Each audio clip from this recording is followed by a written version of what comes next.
नमस्कार बंधुरा मोनालिसा किचेने आपनादेर सकलके स्वागत जानाई। आज के आमी बानाते चलेछि मटर और डिमेर एकटी खूबई सुस्वादु रेसिपि। एटा बानानो खूबई सहज। ताहले चलुन आज आमी किभाबे एई रेसिपिटी बानाच्छि भिडियोटी स्किप ना करे शेष पर्यन्त देखते थाकुन। तार आगे आमार एई चैनेले नतुन बंधु हले चैनेलटिके सबस्क्राइब करे पाशे थाकुन। आमी डिम और मटरेर सब्जिटी बानाबार जन्य प्रथमे कि कि नियेछि आपनादेरके देखिये दिई। प्रथमे आमी नियेछि एखाने हाफ किलो मटर। तो मटरटा आमी छाड़िये नियेछि और एखाने नियेछि 4टे डिम, নিয়েছি একটা মিডিয়াম সাইজের পেঁয়াজ, টমেটো, ধনেপাতা, আদা টুকরো, রসুন, কাঁচা লঙ্কা আর আমি এখানে মশলা নিয়েছি হলুদ গুঁড়ো, ধনে গুঁড়ো, জিরে গুঁড়ো আর লাল লঙ্কার গুঁড়ো আর লাগছে সরষের তেল আর লবণ। তো প্রথমে আমি ডিমগুলোকে ফাটিয়ে নেব।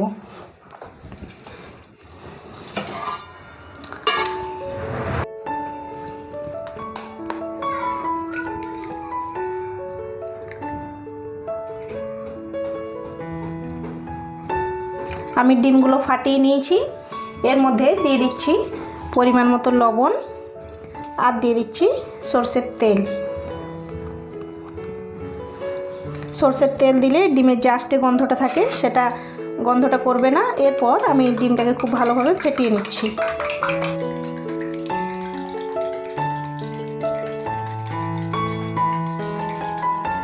ডিমটা খুব ভালোভাবে ফেটানো হয়ে গেছে। এরপর আমি অন্য একটা টিফিন বাটিতে দিয়ে দিচ্ছি সরষের তেল।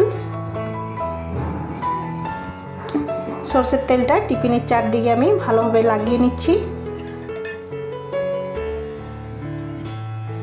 খুব ভালোভাবে লাগানো হয়ে গেছে।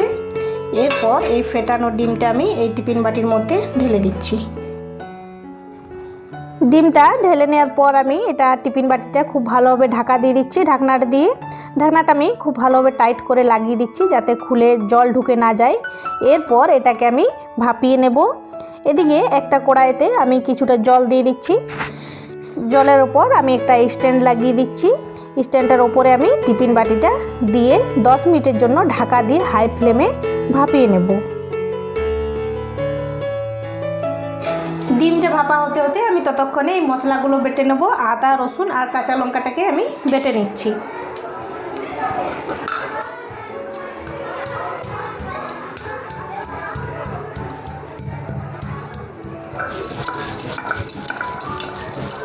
আদা, রসুন আর কাঁচা লঙ্কা বাটা হয়ে গেছে।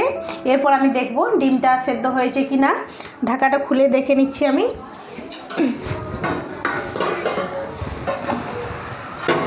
জলটা অনেকটাই কমে গেছে।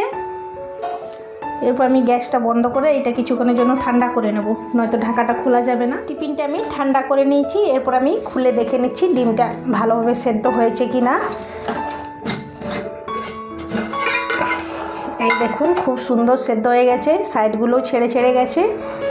এরপর এটাকে আমি একটা থালার মধ্যে উবড়ে নিচ্ছি।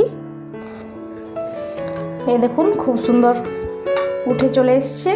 এরপর এটাকে আমি পিস পিস করে কেটে নেব।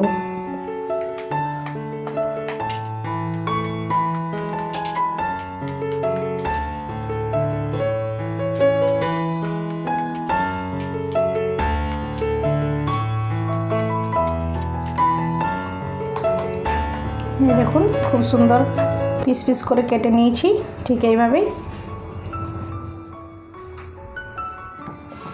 ডিমটা ভাপানো হয়ে গেছে। এরপর আমি মটরগুলোকেও অল্প ভাপিয়ে নেব। তার জন্য কড়াইতে আমি আবারও দিয়ে দিচ্ছি জল আর দিয়ে দিচ্ছি ছাড়িয়ে রাখা মটর। এরপর দিয়ে দিচ্ছি এতে লবণ, পরিমাণ মতো লবণ দিয়ে এটাকে আমি 2 থেকে 3 মিনিটের মতো ফুটিয়ে নেব।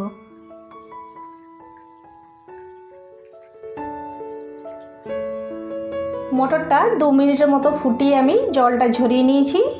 এরপর আমি এদিকে আবারও কড়াই চাপিয়ে দিয়েছি। কড়াইতে দিয়ে দিচ্ছি সরষের তেল। তেলটা খুব ভালোভাবে গরম করে নেব। তেলটা গরম হয়ে গেছে। এরপর আমি এতে ফোড়ন দিয়ে দিচ্ছি তেজপাতা, শুকনো লঙ্কা, দারচিনি, এলাইচি, গোটা জিরে আর গোলমরিচ।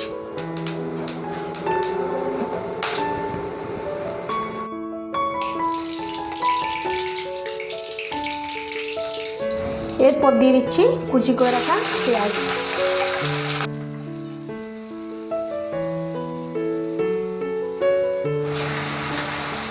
পেঁয়াজটাকে আমি অল্প বাদামি রঙের করে ভেজে নেব।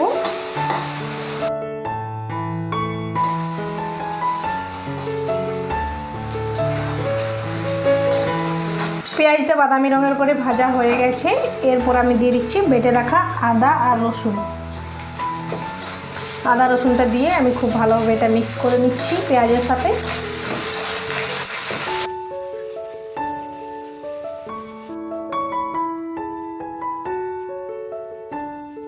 আদা রসুন পেঁয়াজ খুব ভালোভাবে কষানো হয়ে গেছে। এরপর আমি এতে দিয়ে দিচ্ছি মশলা। এতে রয়েছে জিরে, হলুদ, লঙ্কা গুঁড়ো, ধনে গুঁড়ো আর কাঁচা লঙ্কা বাটা।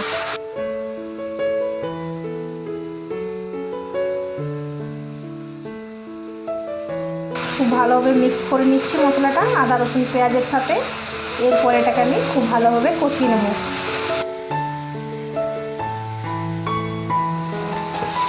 মশলাটা কিছুটা কষানো হয়ে গেছে। এরপর আমি এতে দিয়ে দিচ্ছি কেটে রাখা টমেটোটা মশলার সাথে খুব ভালোভাবে মিক্স করে নিচ্ছি। এতে আমি দিয়ে দিচ্ছি অল্প পরিমাণে লবণ, যাতে টমেটোটা তাড়াতাড়ি একটু গলে যায়।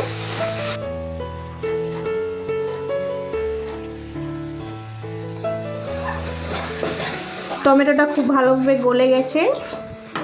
এরপর আমি এতে দিয়ে দেবো ভাপিয়ে রাখা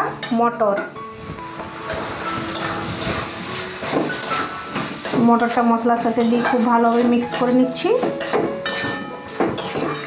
এরপর আমি দিয়ে দিচ্ছি ভাপিয়ে রাখা ডিমের পিসগুলো।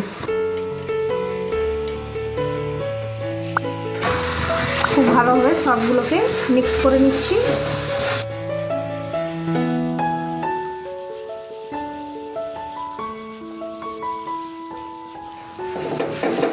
এরপর আমি এতে দিয়ে দিচ্ছি অল্প পরিমাণে গরম মশলা দেওয়ার পর খুব ভালোভাবে মিক্স করে নিচ্ছি। এরপর এতে আমি দিয়ে দিচ্ছি জল। তো খুব বেশি জল দিচ্ছি না, যেহেতু এটা একটা মাখো মাখো তরকারি হবে, তাই আমি অল্প পরিমাণে জল দিয়ে দিলাম।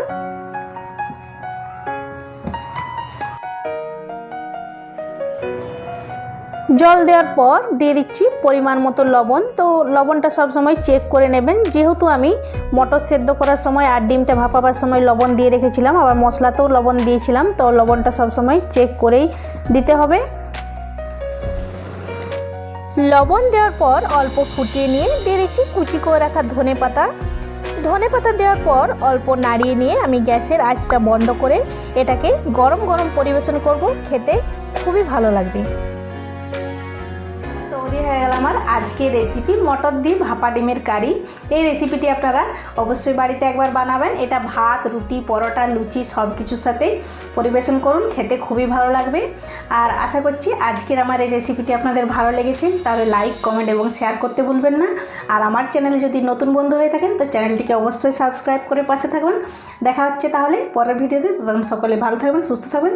ধন্যবাদ।